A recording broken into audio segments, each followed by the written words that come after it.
parce qu'il y a un problème de trésorerie, il risque de faire faillite. Et justement, quand on est en période d'épidémie, on doit justement aider les acteurs économiques.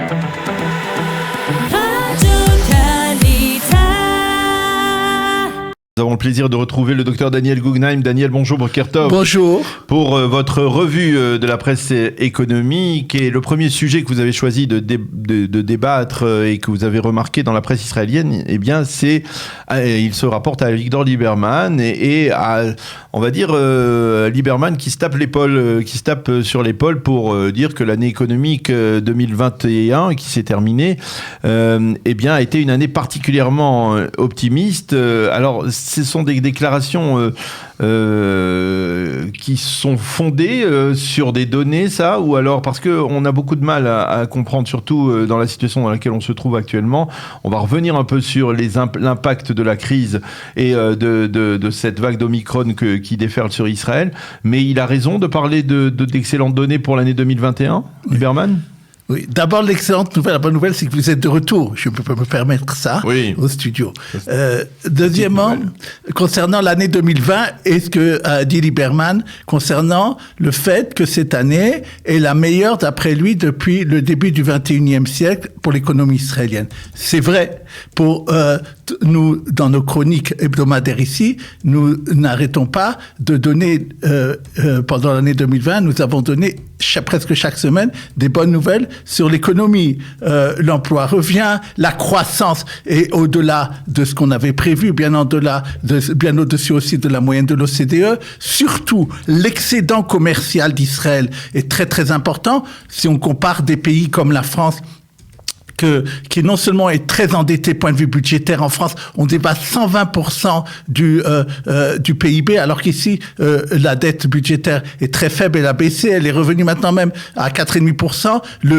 Les chiffres ont été publiés maintenant officiellement pour toute l'année 2021 par le ministère des Finances, qu'il y a eu énormément d'augmentation des recettes de l'État, notamment à cause du marché financier, de la bourse, des impôts sur la bourse, mais aussi on sait que le marché immobilier marche très fort. Il y a 121 milliards de shekels qui ont été pris l'année dernière sur les mashkantaot, sur les prêts hypothécaires dans l'immobilier. Et donc, l'économie israélienne en 2021 a marché très très fort. Alors, si elle marche aussi bien que ça, pourquoi le même Avigdor Lieberman fait tant de difficultés pour essayer de dédommager des secteurs qui sont aujourd'hui touchés par l'épidémie?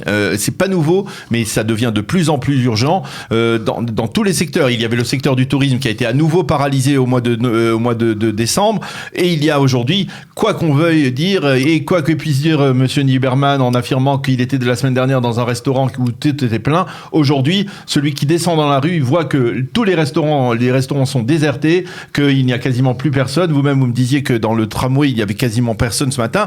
Donc comment finalement, pourquoi ne pas se montrer un petit peu généreux? Pourquoi ne pas faire montre d'un minimum de compassion? Oui, effectivement, vous avez raison. C'est-à-dire que maintenant, depuis le début de 2022, même il y a eu une déclaration du gouverneur de la Banque d'Israël à la commission des finances de la Knesset, où on lui a demandé cette question. Est-ce que, à ton avis, il y a pour les indépendants, pour les entreprises, une baisse des recettes, un problème? Et il a répondu la chose suivante. La Banque d'Israël a fait d'abord un calcul extrêmement pointilleux pour savoir combien coûterait par jour le micron. Il est arrivé à un chiffre de 123 millions de shekels. Ça, c'est une chose. Maintenant, la Banque d'Israël a aussi comme instrument les cartes de crédit. C'est-à-dire, nous savons, les gens font énormément d'achats par les cartes de crédit. Et nous avons immédiatement, semaine par semaine, des données sur qu'est-ce qui se passe à ce niveau-là, si les gens achètent plus ou moins, que ça soit directement en payant en carte de crédit physiquement dans un magasin ou même en online. Et ce qu'on remarque, et ce que le Banque d'Israël a dit aussi, c'est que il y a des secteurs comme l'habillement où il y a moins 26% par rapport à la période avant les dernières restrictions sur l'Omicron. Donc, il y a, une baisse énorme. Il y a certains secteurs, comme la restauration ou autres, où même on est à moins 50%. Maintenant, il y a des secteurs c'est pas de ça qu'a parlé Lieberman, mais il y a des secteurs qui augmentent et c'est normal. Ce sont tout ce qui est pharmacie, puisque vous savez que les gens ont beaucoup acheté des produits de santé, aussi maintenant pour l'antigène, des tests, et donc c'est évident qu'il y a plus d'achats à ce niveau-là. Mais en gros, bien entendu, il y a un problème pour les indépendants et les entreprises. Maintenant, j'ai depuis longtemps en France, les économistes depuis les années 60, fin des années 70, et on dit la chose suivante: une entreprise peut être rentable ou un indépendant peut avoir des grands profits, mais s'il a un problème de ce qu'on appelle la trésorerie d'exploitation, alors il peut faire faillite. C'est dommage, parce que c'est quelque chose qui est viable et quelque chose qui est rentable, pas ce qu'on appelle des entreprises zombies ou des indépendants qui n'ont rien à faire, mais parce qu'il y a un problème de trésorerie, il risque de faire faillite. Et justement, quand on est en période maintenant comme ça de tension maladie, d'épidémie, on doit justement aider les acteurs économiques à ne pas avoir des peurs et des craintes à ce niveau-là. Alors, jusqu'à maintenant, Lieberman et le ministère des Finances n'avaient pas cédé. Ils disaient tout va bien, comme vous venez de le dire. C'est d'ailleurs, je me rappelle qu'au début, il y a plus d'un an, même on pourrait dire presque 2 ans, lorsque ça a commencé en 2020, la pandémie en Israël, le ministère des Finances avait à peu près la même attitude et il y a eu presque une crise sociale, c'est-à-dire que les gens commençaient à sortir dans la rue et ils se sont rendus compte qu'il y avait un déphasage entre ce que le ministère des Finances disait et ce qui se passait au niveau des indépendants. Il faut savoir que les députés aussi et ceux qui siègent dans la commission des finances, dont d'ailleurs Kouchner, qui est du parti de Lieberman, a dit qu'il entendait et qu'ils savent qu'il y a un problème économique. Alors hier, Bennett a commencé à dire qu'il va y avoir des aides. Au niveau d'aide? Il dit au niveau des aides concernant l'isolement. Il a dit la chose suivante. Normalement, un salarié, lorsqu'il est malade, et l'isolement est considéré comme maladie, le premier jour ne devait pas être payé. Il a dit que ça va changer. Que rétroactivement, depuis d'ailleurs juillet 2021, tout celui qui a été un salarié, qui a été même pas qui a été malade, mais qui a dû être en isolement, à ce moment-là, même le premier jour, il sera payé. Et de la même façon, les indépendants recevront pour leur 4 jours, jusqu'à 4 jours par période d'isolement, pour une somme de 400 shekels par jour à peu près, pour être indemnisés pour la période où ils ont été en isolement, où ils seront en isolement. Ça, c'est la première mesure qu'il a dit. Une deuxième mesure qui a été dit, et ça, c'est au niveau de la trésorerie des entreprises. Je ne sais pas si c'est la trésorerie, disons, niveau de... beaucoup de gens maintenant, comme vous dites, ne peuvent pas aller travailler, que le chef des impôts a permis de retarder de quelques jours le paiement du Maham. On doit payer normalement la TVA jusqu'au 19, et là, il a permis encore quelques jours. C'est pas une question, non, c'est pas ça qui va aider la trésorerie. Je pense que ce qu'il faut, c'est, à mon avis, ça va arriver. Je suis pas un prophète, mais c'est à part, ils disent, pour l'instant, le ministère des Finances dit, je vais attendre la fin du premier trimestre pour voir quel secteur aider. C'est un peu beaucoup, 3 mois d'attendre. Les entreprises ont le temps, pendant ce temps-là, de faire faillite ou d'être en cessation de paiement. D'ailleurs, il y a un indice très important il y a des entreprises qui sont chargées de financer des entreprises, c'est-à-dire, c'est pas des banques, ce sont des entreprises qui, contre des taux d'intérêt et des choses comme ça, sont d'accord pour des chèques ou autres avec un taux d'intérêt, de prêter aux entreprises. Ils ont remarqué que des entreprises demandent maintenant aux gens de payer beaucoup plus rapidement qu'avant parce qu'ils sentent qu'il y aura un problème de trésorerie. Et donc, c'est quelque chose que j'ai vu ce matin, qui est un indice de la vie économique. Pour éviter le problème de trésorerie, d'exploitation, le gouvernement, à mon avis, et il va le faire, je ne sais pas quand, mais le ministère des Finances vont sûrement dire, d'abord, ils vont ce qu'on appelle les impôts qui ne sont pas liés au chiffre d'affaires. C'est-à-dire, il y a des impôts fixes comme la Arnouna ou autres, que ces impôts, qu'à mon avis, ils vont devoir dire aux gens de ne pas payer comme il n'en fallait pas, parce que si les gens n'ont pas de recettes et qu'ils doivent payer des impôts fixes de production ou autres, c'est un problème et ça risque de leur faire faillite. Et deuxièmement, je pense aussi qu'ils vont prendre rapidement des mesures. Encore une fois, c'est pas marqué, mais ça, c'est ce qu'ils ont fait il y a 1 an et demi. transmis, c'est de prendre...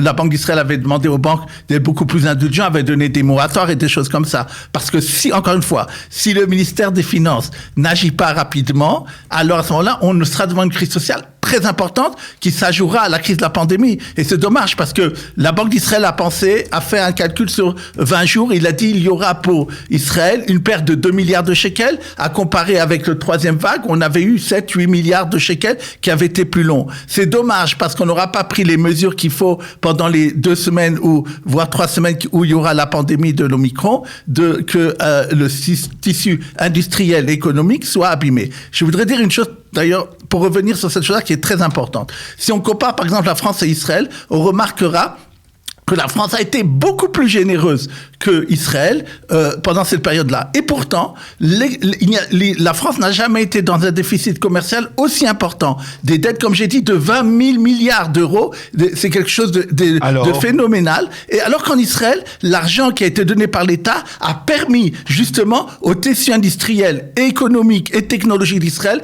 de perdurer. Pourquoi ? Moi, mon analyse est la suivante, c'est que l'économie israélienne, les gens sont beaucoup plus productifs au niveau micro que dans beaucoup de pays comme par la France. Et je pense que l'État... productifs en particulier dans le secteur de la haute technologie. Bien sûr. Et c'est ça, à mon avis, qui fait la différence. Et c'est pour ça que j'espère que ces mesures seront prises. Alors, toujours dans le même secteur, le directeur de la banque, le gouverneur de la Banque d'Israël, le professeur Yaron, s'en est pris aux indépendants israéliens dans la polémique sur le coût de l'Omicron. Non, au contraire, ce que j'ai expliqué jusqu'à maintenant, c'est que le gouverneur de la Banque d'Israël a pris position pour les indépendants, pour ce que j'ai expliqué, a donné il y a 2 jours à la Commission des Finances, justement, en étant de leur côté, en disant, en faisant beaucoup d'allusions très fortes, que oui, il y a un coût. Ils n'avaient pas du tout le même langage de Lieberman. D'ailleurs, je remarque que depuis le début de la crise, et même au niveau du budget, la Banque d'Israël, qui est toujours l'orthodoxie financière, avait voulu une politique beaucoup plus qu'on appelle keynésienne. Je pense que c'est important dans ces périodes-là, ce qu'on appelle les politiques d'offres par rapport à l'État. Justement, en Israël, où il y a énormément de choses à faire, point de vue structurel, ce qu'on appelle en Israël les tashtiyot, les routes, et les trains, les trucs comme ça, les choses comme ça.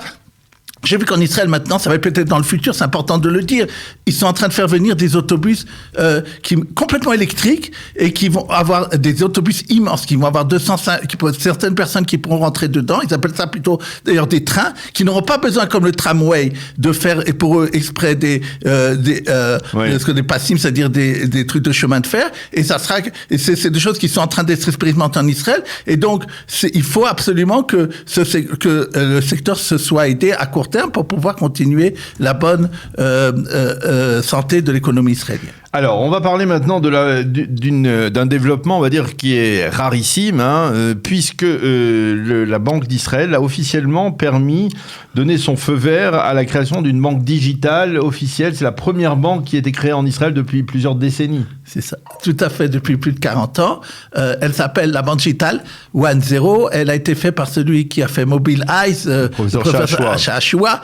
Et l'événement important est la chose suivante, c'est qu'ils ont réussi à intéresser des investisseurs du monde entier et à récolter 120 millions de shekels, qui était une des conditions pour la Banque d'Israël de lui donner officiellement et pas de façon provisoire le permis d'agir comme banque. Ça sera une banque digitale complètement, comme il existe dans plusieurs pays, notamment en Europe, en France, et qui n'aura pas donc de succursale, et tout se fera par contact digital et par l'intelligence artificielle.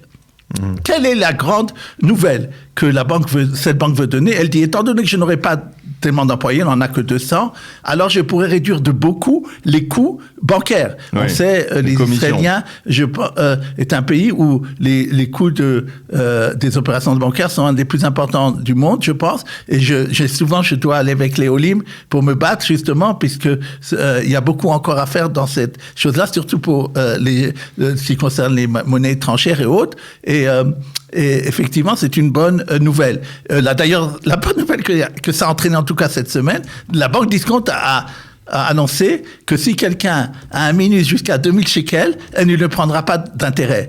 d'intérêt sur son minus. Alors, c'est un peu de la publicité, mais ça veut dire que les banques ont peut-être peur.